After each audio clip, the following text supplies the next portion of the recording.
Seja bem-vindo à estreia do nosso documentário As Eleições do Fim do Mundo. Você está prestes a assistir a maior produção que fizemos no Brasil até aqui.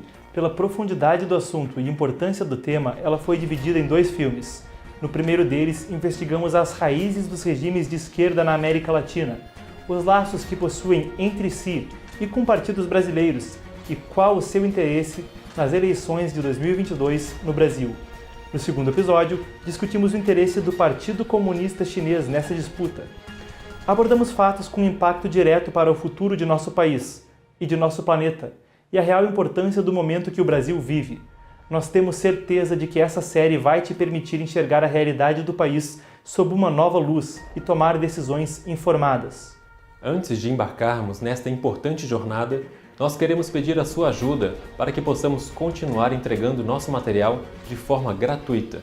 Todo esse trabalho custa muito caro. Foram meses de preparação numa produção diária com uma equipe de 10 pessoas para viabilizar essa produção. A NTD e o Epoch Times chegaram ao Brasil com o propósito de noticiar com base em verdade e tradição, expor atrocidades do comunismo omitidas do público e produzir material que inspire o melhor da alma humana. Temos recebido relatos de censura, cortes de alcance e outras restrições em nossos vídeos. Por isso, para entender como você pode fazer parte desta jornada e apoiar a produção e distribuição gratuita desse material para que alcance a maior quantidade de pessoas possível, aponte a câmera do seu celular para o código QR que está aqui na tela, ou clique no link que está na descrição do vídeo. O Epoch Times Brasil e a NTD Brasil contam com o seu apoio.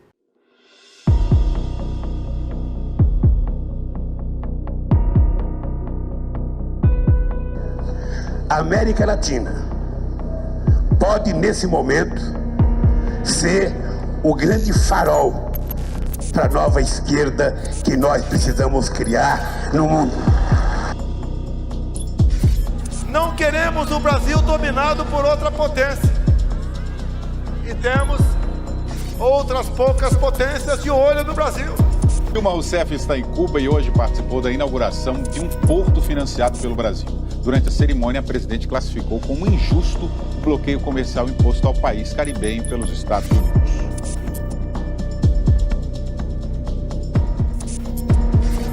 Eu vou definir a importância da China para o Brasil. Não existe futuro de relações do Brasil sem a participação da China, em todas as áreas.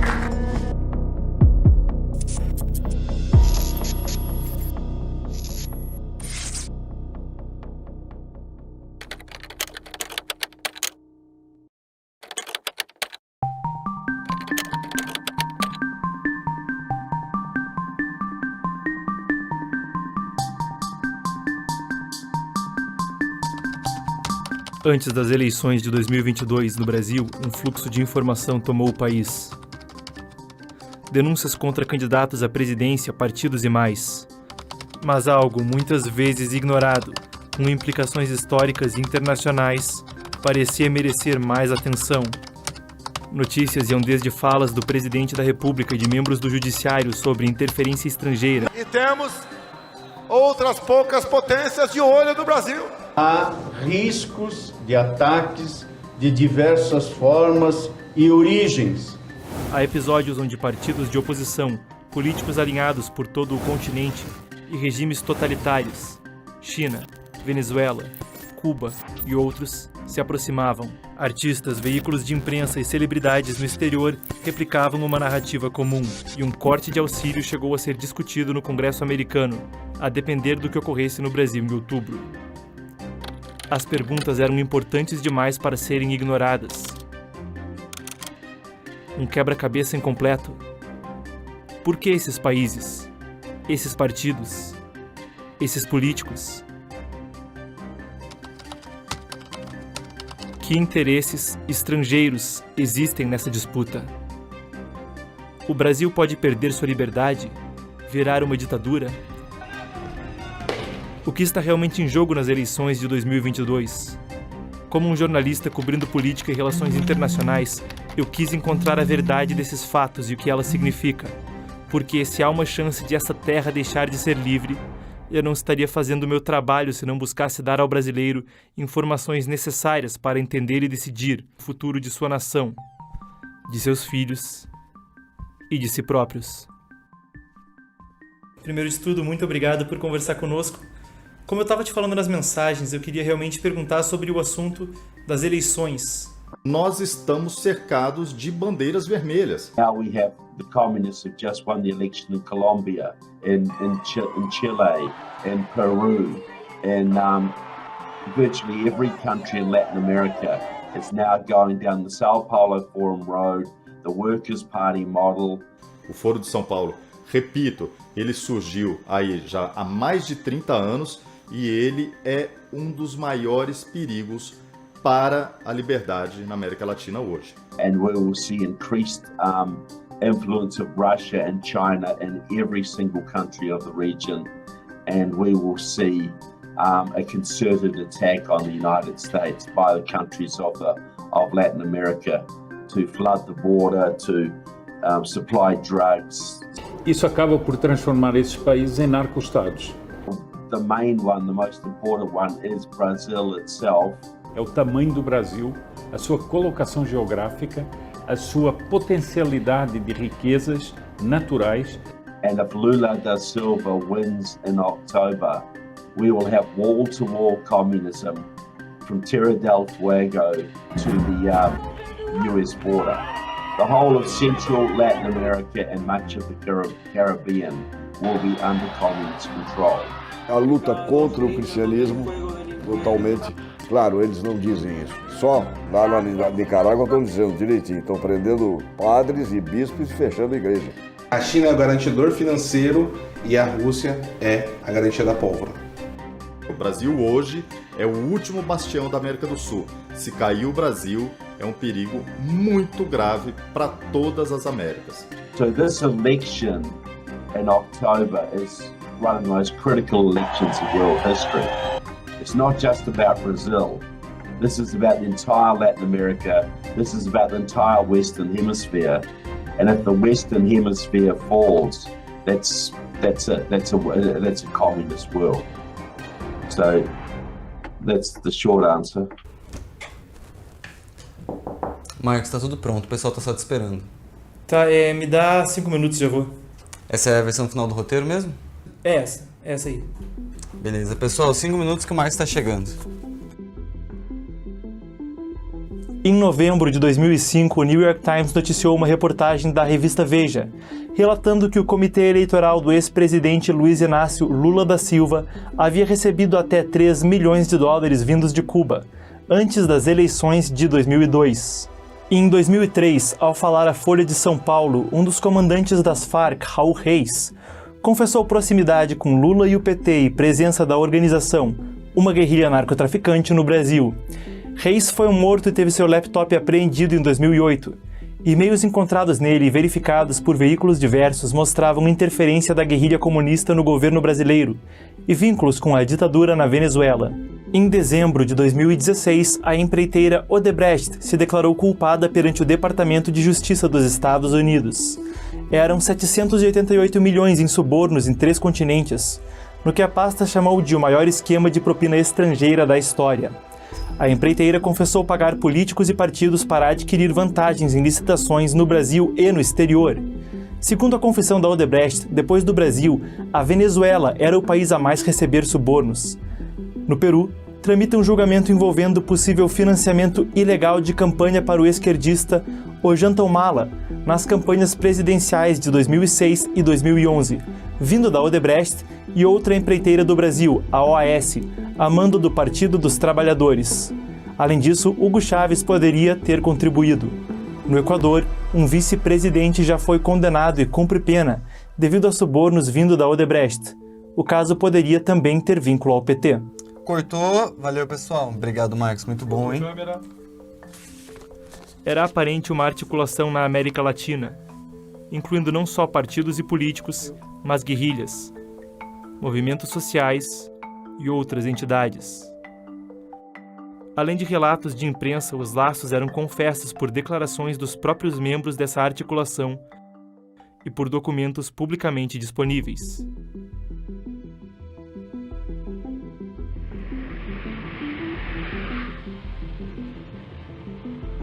Yo recibí la invitación para asistir en 1995 al Foro de San Pablo, que se instaló aquel año en San Salvador. En aquella ocasión yo conocí a Lula, entre otros, a una mesa de trabajo donde estábamos un grupo conversando. Y recuerdo que me puso la mano por aquí y me dijo, hombre, quiero que hablemos. Y yo le dije, ¿quién eres tú? Raúl Reyes, uno de los comandantes de las Fuerzas Armadas Revolucionárias de Colômbia. Nos reunimos. Então, você já estuda América Latina há algum tempo. O que é esse Foro de São Paulo que o Chaves falou? Parece juntar guerrilhas, partidos políticos, uma organização que une vários grupos, e você até escreveu um livro sobre isso recentemente. O que é essa organização? O Foro de São Paulo, ele é uma grande teia com vários propósitos, mas com um fim único. To set up an organization in America, in the Americas, which would rebuild for communism in the Americas what had been lost in Eastern Europe. E o grande objetivo do Foro de São Paulo, desde a sua fundação no início dos anos 90, era organizar todos os movimentos revolucionários em todo o continente latino-americano e, a partir daí, estabelecer diretrizes principais que deveriam ser seguidas nas ações locais em cada país, para, a partir disso, dessa organização, conseguirem vencer eleições ou implementar revoluções, sejam elas sociais, sejam elas armadas, e, a partir disso, estabelecer na América Latina o que foi perdido no leste europeu com a queda da União Soviética. O bloco soviético tinha perdido um pouco do fôlego de empurrar o comunismo para frente. Era preciso vir para o continente sul-americano como uma grande esperança. E a grande esperança é que nesse continente sul-americano mais jovem, mais dinâmico, a esquerda ganhasse uma nova frente.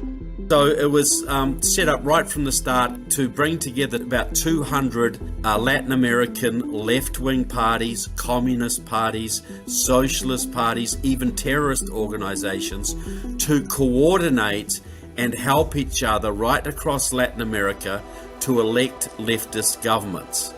And they were very successful in the first decade. Que muita gente não acompanha e às vezes até ouve dizer que é uma certa teoria da conspiração. Vamos aos fatos. O Foro de São Paulo é fundado em 1990 sob a orientação de Fidel Castro e de Lula. É a primeira vez que eu, particularmente, presencio uma reunião da importância dessa realizada no Brasil, juntando setores extremamente importantes dos partidos democráticos e de esquerda do nosso continente. E esse objetivo, inicia-se, essa fundação, ela acontece com as ideias de Fidel Castro e a popularidade de Luiz Inácio Lula da Silva aqui no Brasil. E a primeira reunião foi na cidade de São Paulo, por isso o nome de Foro de São Paulo ou Fórum de São Paulo. E o Foro de São Paulo nasce em julho de 1990 na cidade de São Paulo. O PT estava completando 10 anos de existência e houve uma reunião de partidos de esquerda de toda a América Latina para a criação desse Foro de São Paulo, com metas políticas ambiciosas de controle dos países da América Latina, para depois formar o que seria chamado a Pátria Grande, ou uma espécie de União Soviética Latino-Americana. Vou levar aqui pro povo aqui, ó. Aí, ó. Aê! Lula da Silva. And his Workers' Party is the model for communist parties all around the world. Havia processo de desconfiança muito grande entre toda a esquerda latino-americana. Because what he did was unite old-fashioned communists and Trotskyists and Maoists and liberation theology Christians and black activists all together in one umbrella. Nós não tínhamos ainda aprendido uma lição básica que poderia permitir que a esquerda chegasse ao poder. The Workers' Party was a coalition of the leftist groups make them strong enough to win elections. Paulo Freire, ele dizia juntar os diferentes para derrotar os antagônicos. Então, o Foro de São Paulo, ele trabalha muito com aquela linha. Trabalhar nos meios legais quando possível e, quando não for possível, com os ilegais. Você tem a veia democrática com partidos políticos, como, por exemplo, no Brasil, o PT, o PDT, o PSB, que até pouco tempo estava no Foro de São Paulo, o PCdoB, entre outros partidos. E você tem uma linha, né, que já é a linha revolucionária de combate, de guerrilha. Então, nós temos o MIR chileno, nós temos principalmente as Forças Armadas Revolucionárias Colombianas e outros grupos guerrilheiros, como o próprio Sendero Luminoso do Peru, que depois veio a ser o Partido Comunista Peruano, entre outros. And that has been the model for political parties all through Latin America and even in Europe, even in New Zealand, my home country. We had an alliance party specifically designed on Lula's Workers' Party. Democratic Socialists of America in the United States is modeled on the Workers' Party of Brazil. E como uma organização desse tamanho se mantém tão distante do debate público por tanto tempo? Porque, pelo menos até alguns anos atrás, praticamente ninguém falava disso. Nessa época, nos anos 90, a maior parte dos jornalistas que eram formados nas universidades, eles já vinham com as ideias revolucionárias desde as cadeiras das universidades, e muitos dos chefes de redação também já estavam sob o comando das esquerdas na América Latina como um todo.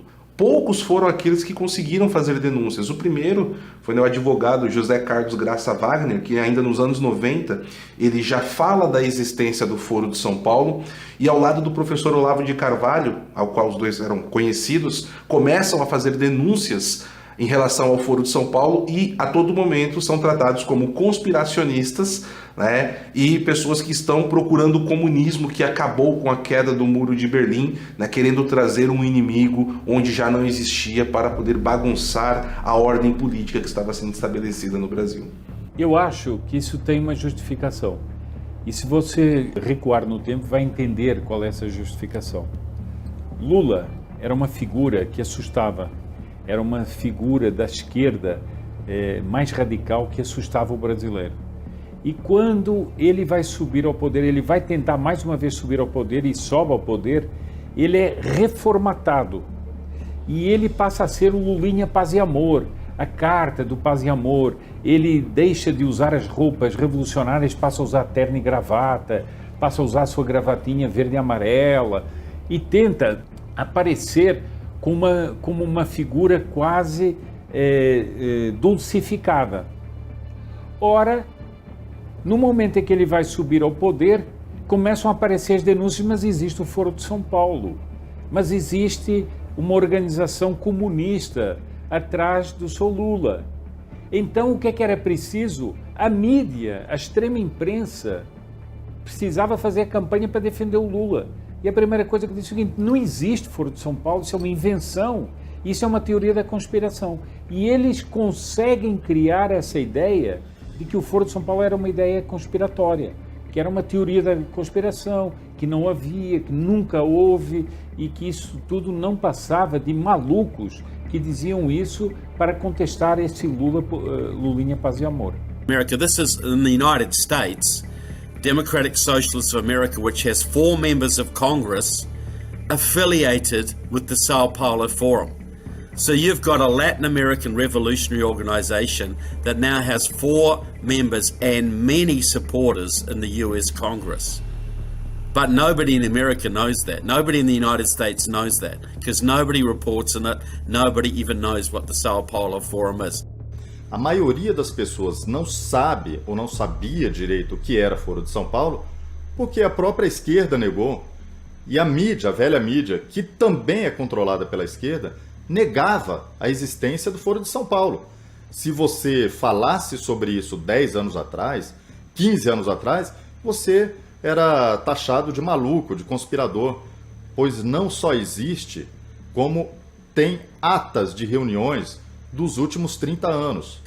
Most of the Brazilian press is to the left, so they will not report on left hardcore communist activities. But the media is either unwilling to report on it or they're scared to report on it, because there will be consequences for reporting on this organization.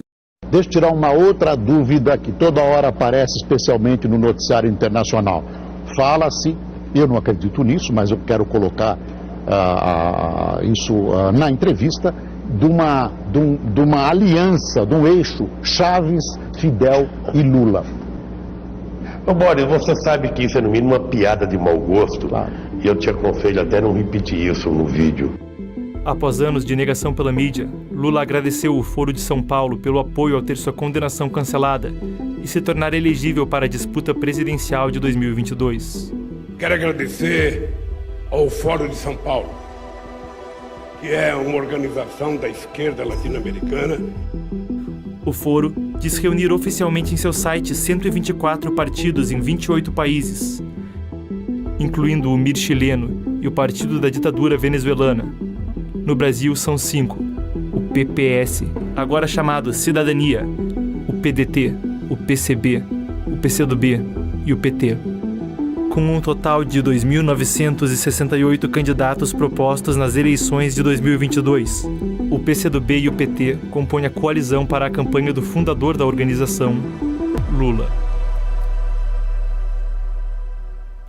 Meses antes da eleição brasileira, veio à tona o caso de Hugo El Podio Carvajal, um escândalo que parecia corroborar as denúncias e confissões sobre o Foro de São Paulo e expor mais sobre como atuaria. Hugo Armando Carvajal Barrios, apelidado El Podio, foi preso em setembro de 2021 na Espanha após anos foragido. Ele era um general do exército venezuelano e diretor da inteligência militar do país. Um depoimento dele à justiça dizia: o governo venezuelano financia ilegalmente movimentos políticos de esquerda no mundo há pelo menos 15 anos. Enquanto eu era diretor de inteligência militar e contra-inteligência da Venezuela, recebi muitos relatórios que mostravam que esse financiamento internacional estava acontecendo. Ele citou uma lista dos que acusa de terem se beneficiado pelo esquema, entre eles, a família Kirchner, na Argentina, Evo Morales, na Bolívia, Fernando Lugo, no Paraguai, Ollanta Humala, no Peru, Gustavo Petro, há pouco eleito na Colômbia, e Lula da Silva, no Brasil. Eram todos ligados ao Foro de São Paulo. Nosso país e a Colômbia seriam duas prioridades. As provas concretas que o ex-general diz poder fornecer estão pendentes, enquanto ele aguarda mais definições sobre sua extradição para os Estados Unidos. Denunciados por ele negaram que isso fosse verdade, mas as denúncias de financiamento ilegal são menos curiosas do que a acusação pela qual ele foi preso. El Podio foi apontado pela Justiça dos Estados Unidos como parte do Cartel de los Soles, ou Cartel dos Sóis em português, dita uma facção criminosa dentro das Forças Armadas e outros órgãos de Estado da Venezuela. O próprio presidente venezuelano, Nicolás Maduro, também está incluído nessa alegação.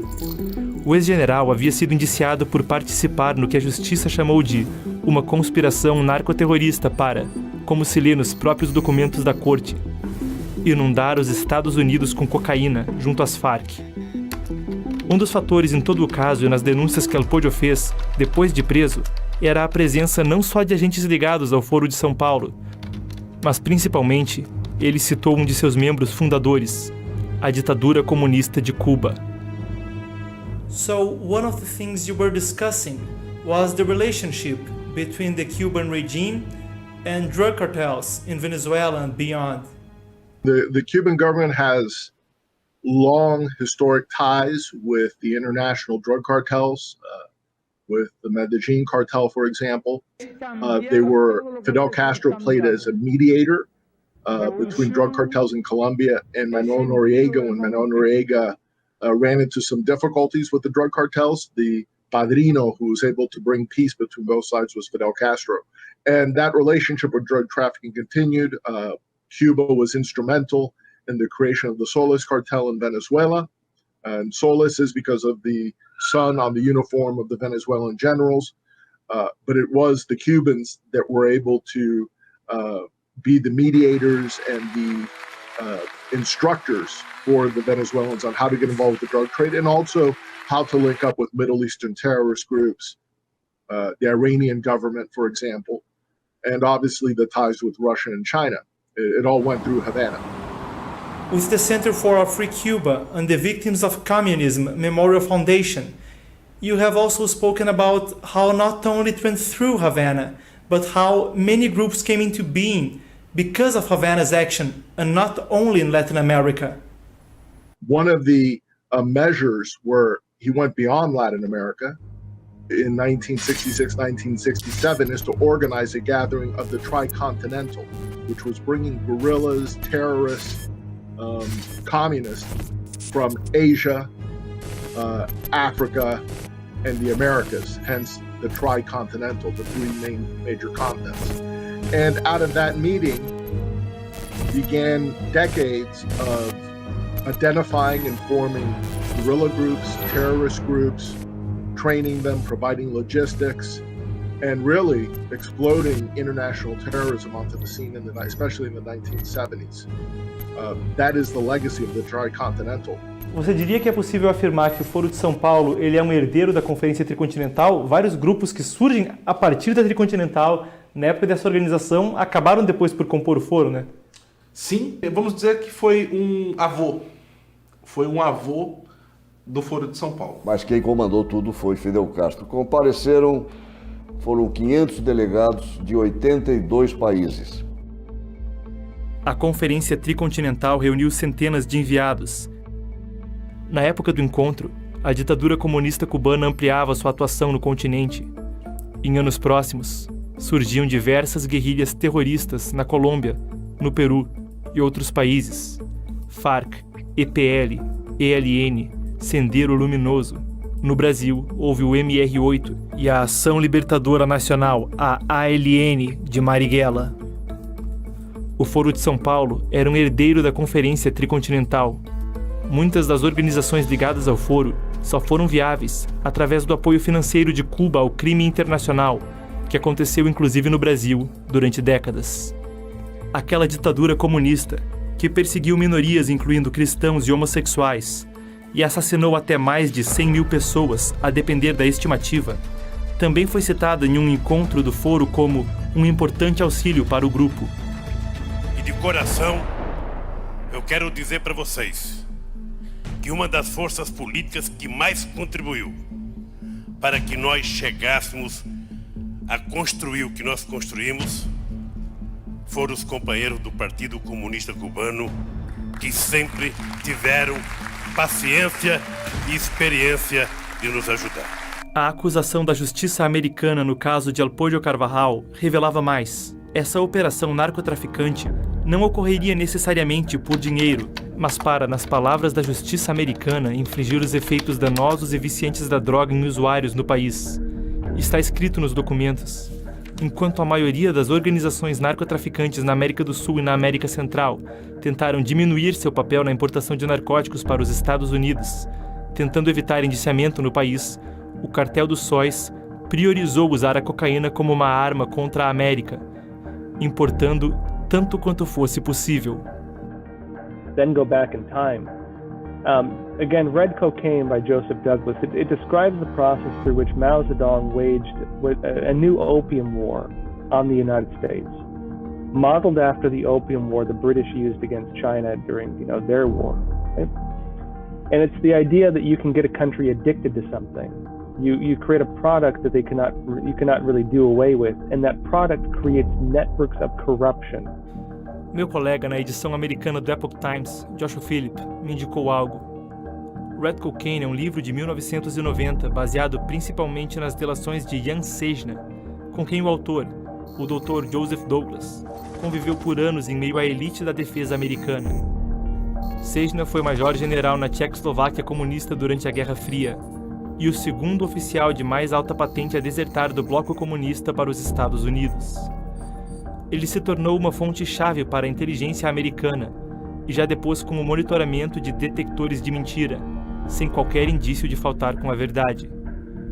Segundo Sejna, nos anos 50, a União Soviética adotou a estratégia de utilizar o narcotráfico e redes de crime e corrupção contra países inimigos, uma estratégia que o ditador Mao Tse-tung também havia usado na China. Mao Tse-tung, porque ele dizia o seguinte: eles nos dominaram com o ópio, nós vamos usar o ópio para dominá-los de volta. O que não deixava de ter uma certa razão, que o que a Inglaterra fez com eles com a guerra do ópio. O Foro de São Paulo e agentes políticos brasileiros também poderiam estar ligados à estratégia historicamente.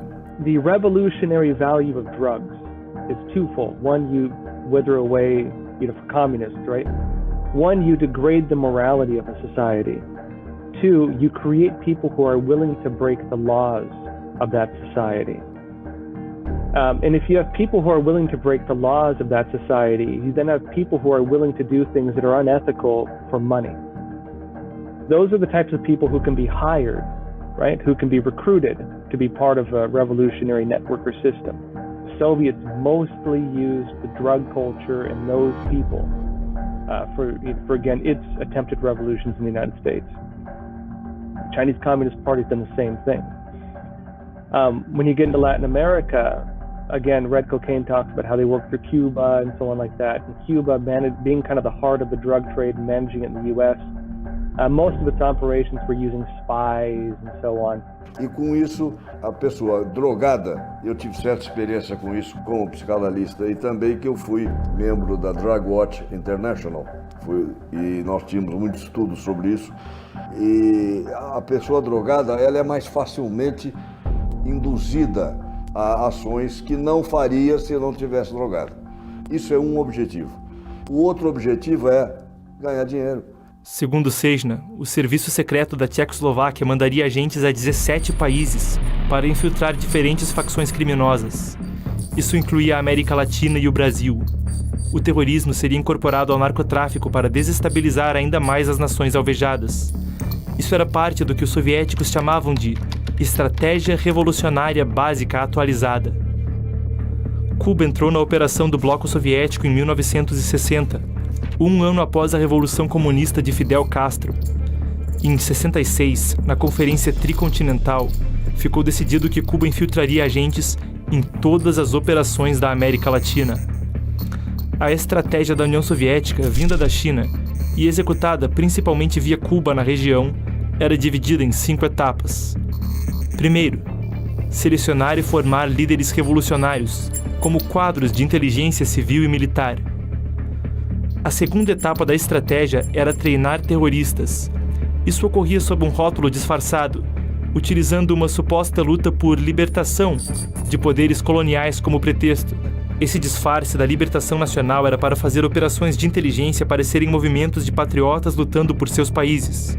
Ao mesmo tempo, a palavra libertação também era pouco associada ao comunismo revolucionário.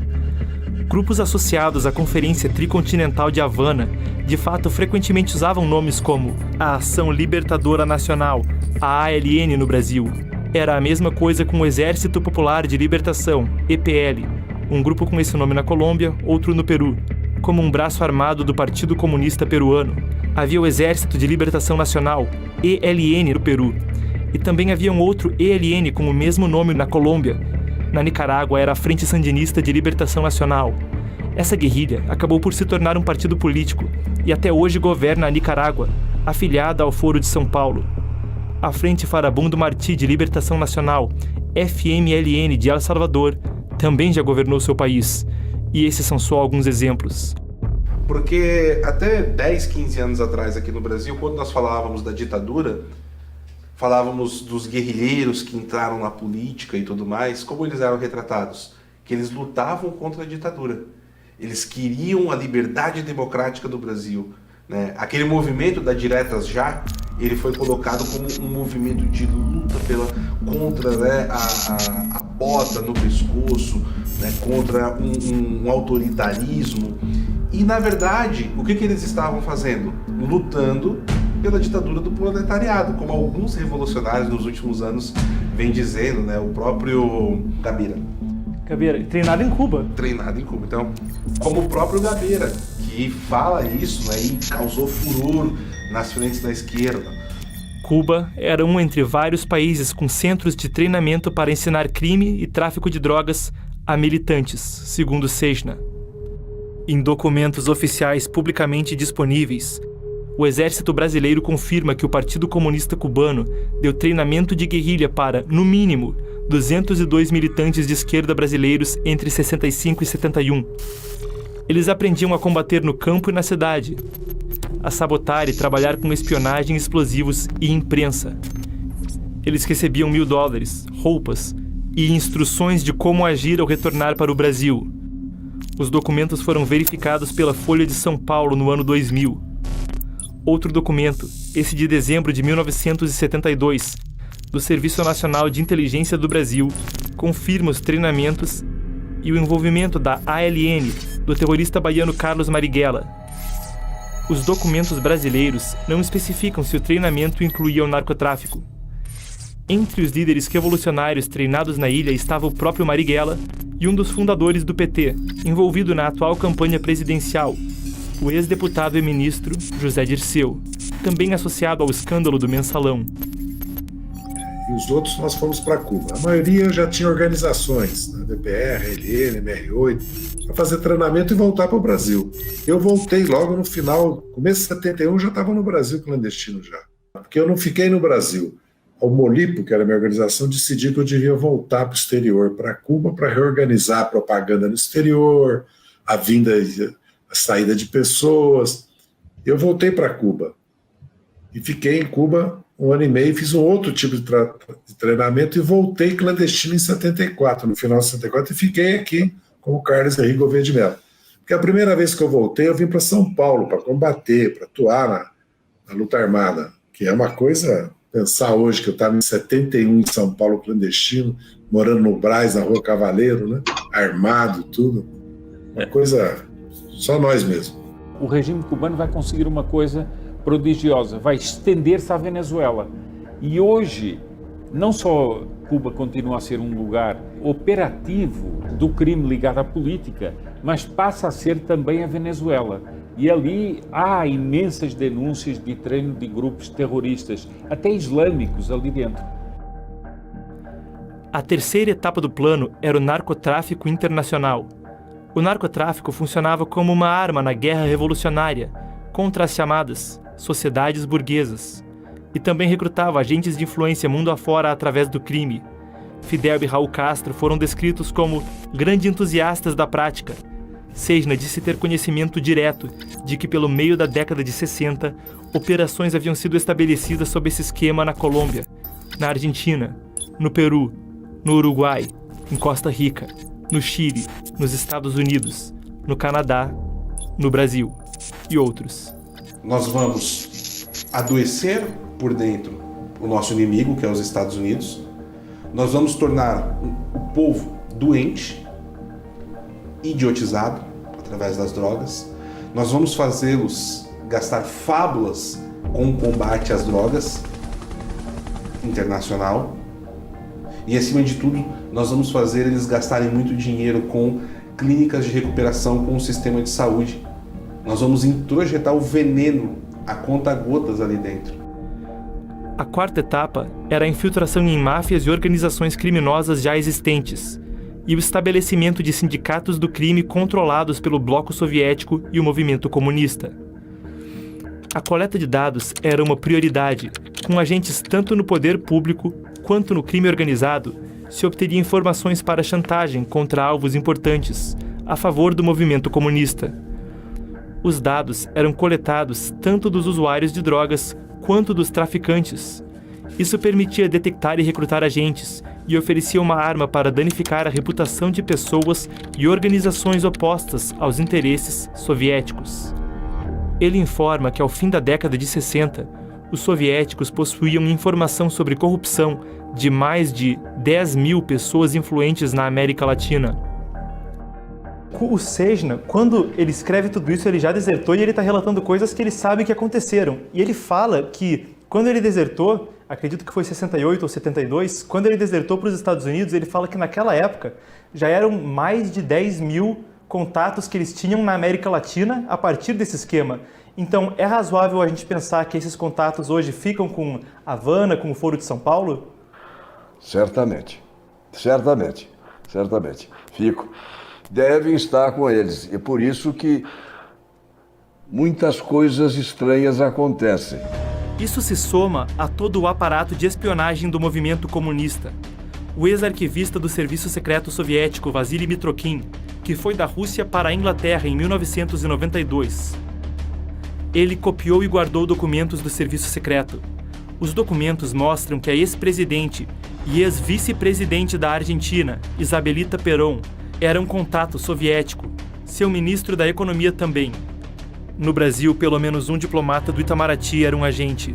Os documentos russos classificaram o Brasil como um dos 5 alvos prioritários para operações na América Latina após 1974.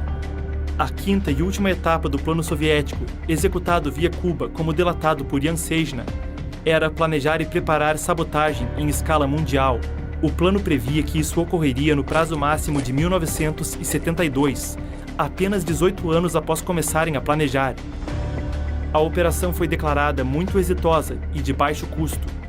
Em 1987, 3 anos antes da formação do Foro de São Paulo, um desertor do governo da Nicarágua, país governado por membros do Foro, disse que aquele regime ainda usava drogas contra os Estados Unidos. Nas suas palavras, é uma forma de guerrear e também traz lucro.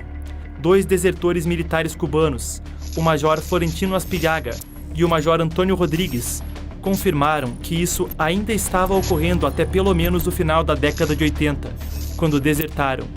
Em 89, traficantes colombianos confessaram culpa, com evidências em vídeo, de como a ditadura cubana auxiliava o narcotráfico. Eles afirmaram que uma taxa iria para Fidel Castro, que logo em seguida fundou o Foro junto a Lula. Se o que Sejna diz é verdade, e tudo indica que é, até hoje, milhares de pessoas e famílias tiveram suas vidas destruídas por drogas e crimes violentos ligados a grupos terroristas, sem sequer saber que, na verdade, esse era o objetivo, parte dos métodos revolucionários da extrema esquerda na América Latina e do movimento comunista internacional. Sejna diz que a estratégia começou a operar efetivamente em 1960.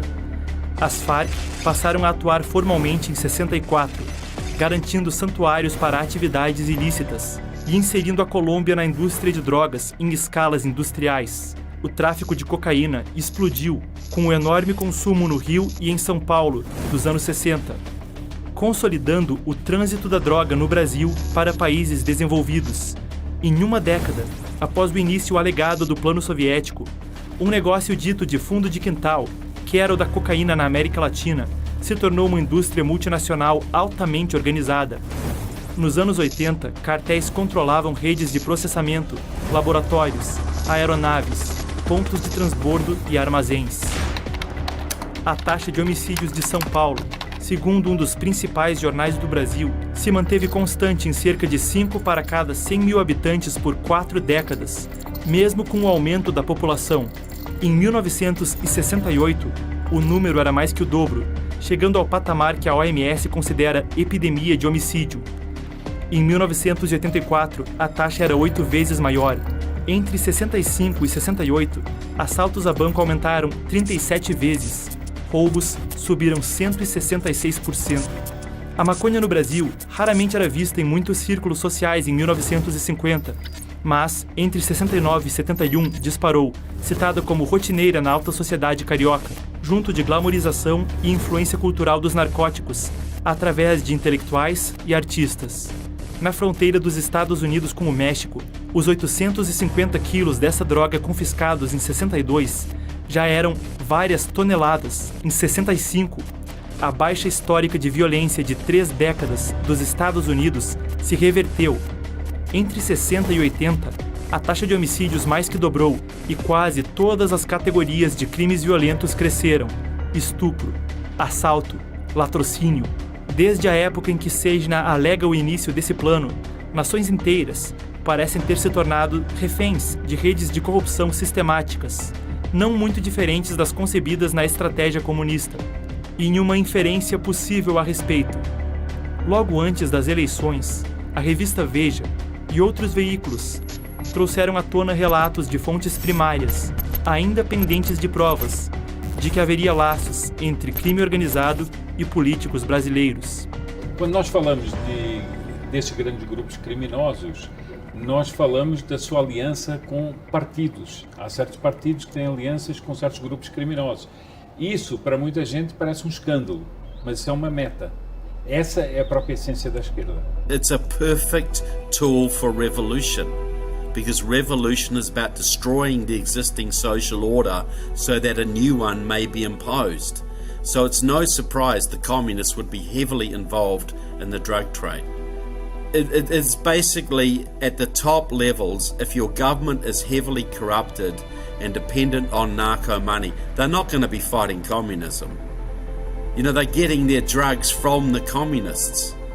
They are going to roll over to the communists. They're going to make as much money as they can, then hopefully get out of the country before the revolution. That's what they'll try and do. So it corrupts business, politicians, media figures, and those who are not corrupted are too scared to stand against it.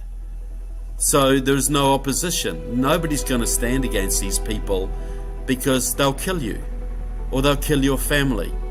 So these whole countries are taken over and they are basically now tools of the communists. You know, Mexico is now basically a tool of the communist movement, which is why it's allowing hundreds of thousands of illegal immigrants to go through its country every day to flood the American border, because they take drugs, they bring in terrorists, and it's part of the revolution to destabilize America. Entrevistados me apresentaram ao conceito de convergência e economia ilícita, ao falar mais sobre o uso de drogas para fins revolucionários. Uma vez que esse aparato esteja em funcionamento, organizações que podem não ter propósitos revolucionários se articulam em atividades econômicas que borram a fronteira entre o legal e o ilegal, incluindo formas de mineração, plantação de tabaco e mais. Algo relacionado que vinha à mente como outro fator onde haveria possibilidade de interesse estrangeiro era o programa Mais Médicos. A iniciativa começou em 2013, no governo de Dilma Rousseff, intermediada pela OPAS, a Organização Pan-Americana de Saúde, que é um braço da OMS. Ela visava preencher mais de 18 mil vagas de trabalho na saúde. Cerca de metade foram preenchidas por profissionais cubanos. Até o fim do ano, o Brasil vai receber 4 mil médicos cubanos. Na tarde desta quinta-feira, profissionais cubanos do programa Mais Médicos chegaram à base aérea do Aeroporto Internacional de Brasília. Na cidade dele, dos 7 profissionais do programa, 5 são cubanos.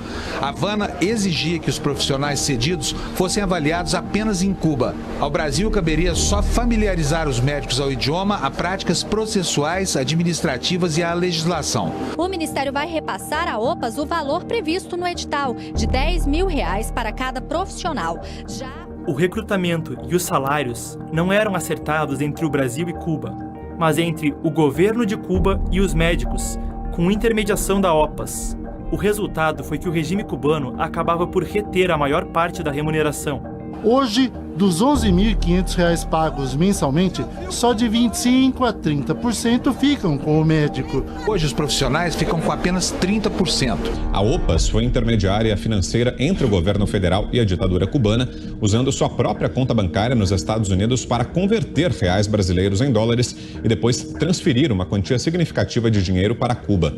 Das centenas de milhões de dólares oriundos do programa Mais Médicos, 85% desse montante era enviado para a ditadura, enquanto os médicos recebiam apenas 10% do salário e a OPAS 5%. Em junho de 2021, uma onda de protestos contra o regime cubano irrompeu na ilha. Na época, eu entrevistei o diplomata Everett Ellis Briggs. Nascido em Havana, ele se tornou um alto oficial de segurança dos Estados Unidos e foi embaixador em diversos países. The largest source of income for Cuba in the last few years has been the slave trade in medical personnel, where the Cuban government assigns medical personnel abroad. Foreign governments pay them, but they pay the Cuban government, and the medical personnel get a pittance.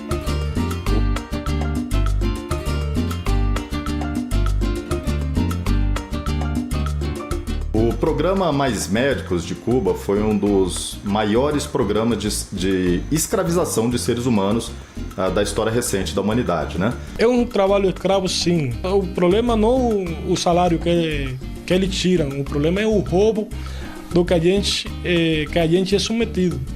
A mentira que a gente é submetido pelo governo cubano. A possibilidade disso retornar com o apoio de uma entidade internacional, para a gente fica muito claro os interesses que operam essas entidades internacionais. Ele afirma que foi obrigado pelo governo de Cuba a trabalhar por 3 anos na Venezuela e mais 3 anos no Brasil, repassando sempre a maior parte do salário para os governantes da ilha. Eles vinham para o Brasil para receber um salário. O que estava no contrato era uma coisa, o que eles recebiam era outra coisa bem diferente. Eles recebiam no máximo 20% do valor do contrato. Mas espera aí, o Brasil estava dando cano? Não. 80% do contrato, que deveria ser o salário do médico, ia diretamente parar no governo cubano. A ditadura cubana ficava com a maior parte. Alioski relata que quando questionou o sistema de trabalho e pagamento, autoridades do país ameaçaram cassar seu registro médico e fazer dele um cortador de cana em Cuba. Ele foi obrigado a sair do programa e pedir asilo ao governo brasileiro para não ter que voltar ao seu país de origem. Por isso que nós dizemos que os médicos e suas famílias eram reféns. Isso acontece também com atletas cubanos que vão treinar no exterior. Eles precisam cumprir as regras do governo porque as famílias ficaram em Cuba. O médico não vinha para o Brasil com a sua família, era proibido. As famílias sempre, filhos, mulheres, mães, pais, os parentes de primeiro grau, ficam em Cuba como uma garantia de que o profissional vai cumprir com tudo que lhe foi mandado, 2, que ele vai voltar para o país. O médico está separado da mulher e das 2 filhas há 8 anos. Cuba é uma ilha de zumbis, como falam aqui. O pessoal está livre, está respirando, está vivo, mas está morto, não tem sono. The civil rights organization Cuban Doctors Human Rights Team filed a federal lawsuit Friday morning seeking damages on behalf of Cuban doctors who say they were forced to provide health care in Brazil.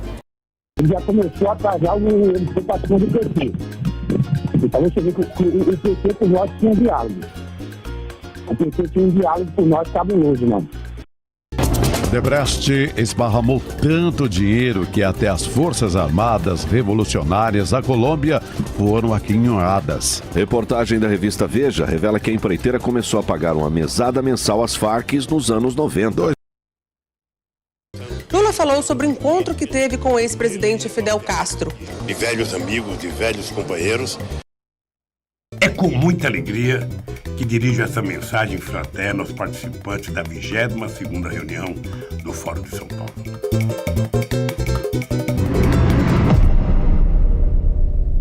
And that was underway till really Jair Bolsonaro reversed the tide and some more conservative governments took hold in Chile and other countries. A forma como os cubanos são tratados no Brasil chamou a atenção do presidente eleito Jair Bolsonaro, que condicionou a permanência destes médicos no país a um teste de capacidade, liberdade para que eles pudessem trazer a família e repasse integral do salário aos profissionais. We have to respect President Bolsonaro of Brazil for having ended that practice in Brazil, at least.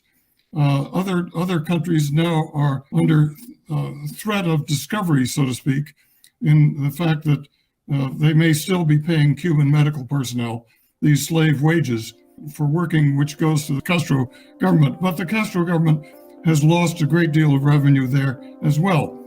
Em novembro de 2018, Cuba tomou a decisão de trazer de volta os médicos. Disse que medidas pretendidas pelo então presidente eleito Jair Bolsonaro seriam inaceitáveis. Médicos cubanos promoveram uma ação coletiva contra a OPAS nos Estados Unidos, também em 2018, afirmando que foram vítimas de tráfico humano e trabalho forçado sob o programa Mais Médicos.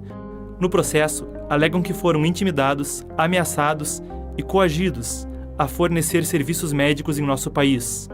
Isso com sua movimentação e seus contatos restringidos enquanto estivessem no exterior.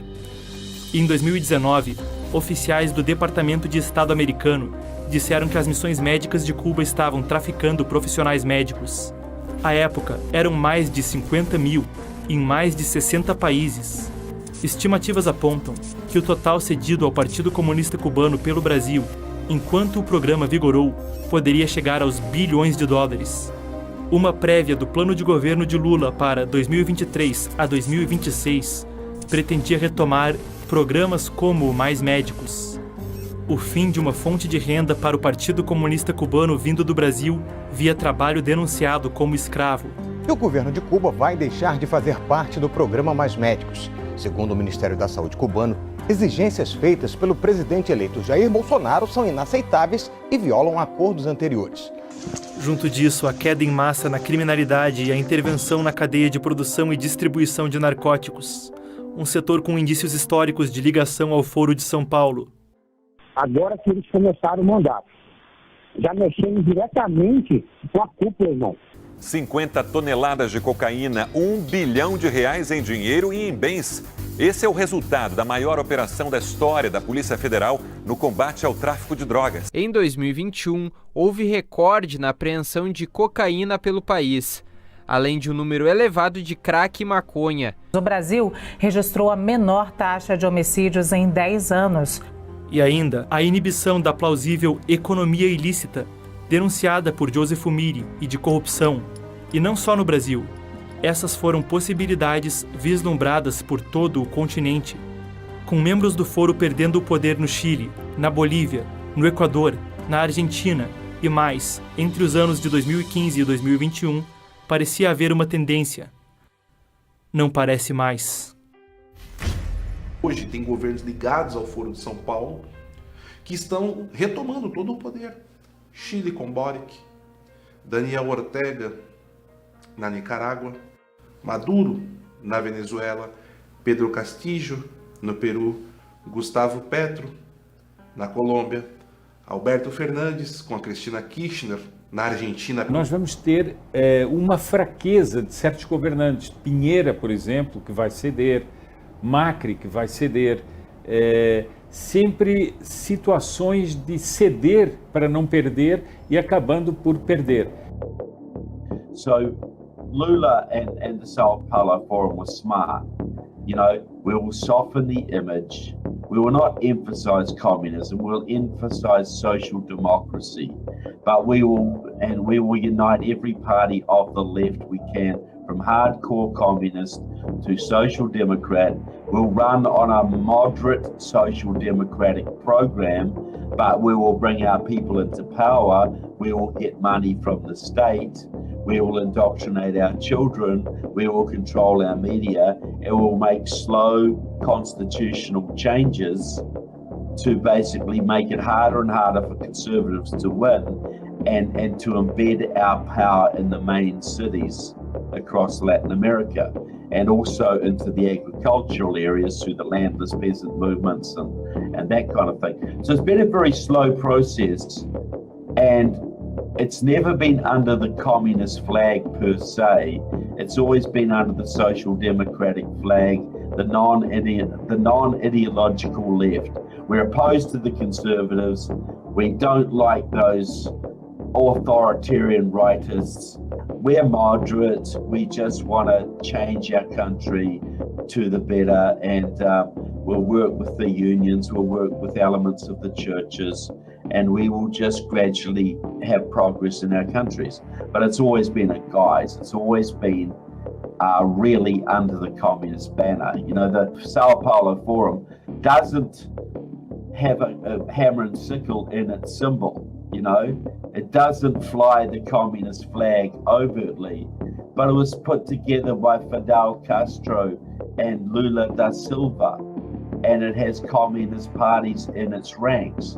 But that's never emphasized. It's just the social change, the equity, the fairness that is emphasized.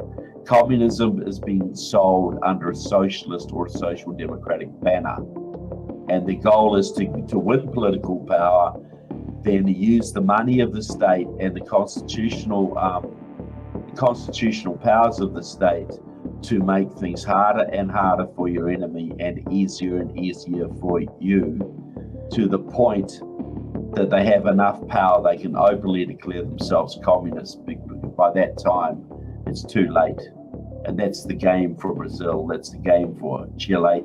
Most people in Chile still do not understand they've elected a communist government there, even though there are communist ministers. You know, even though it's I can look at it and very clearly see a communist government. You could look at it and see a communist government, but the average Chilean, they have no idea because the media will not tell them. Le puedo decir desde Venezuela, estamos cumpliendo el plan, Foro de Sao Paulo. El plan va como lo hicimos.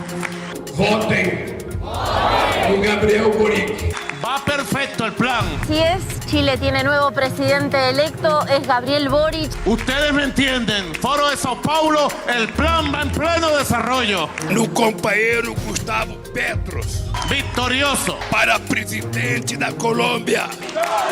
Todas las metas que nos hemos propuesto en el Foro de Sao Paulo las estamos cumpliendo una por una. La izquierda gana por primera vez la presidencia de Colombia. Gustavo Petro venció. Es la unión de los movimientos sociales, progresistas, revolucionarios, nacional populares, de toda América Latina, el Caribe y más allá del mundo. Pedro Castilho, de 51 anos, foi confirmado vencedor. Foro de Sao Paulo ha salido revitalizado, reimpulsado. Y así debemos seguir articulando los partidos políticos progresistas, revolucionarios, de izquierda, avanzados de toda América Latina, del Caribe y del mundo, con los movimientos sociales. Esa fue la estrategia que trazamos. Y vamos bien. Vamos mejor de lo que pensábamos.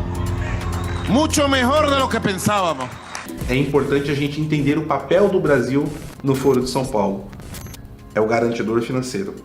O Brasil, ele é o hospedeiro.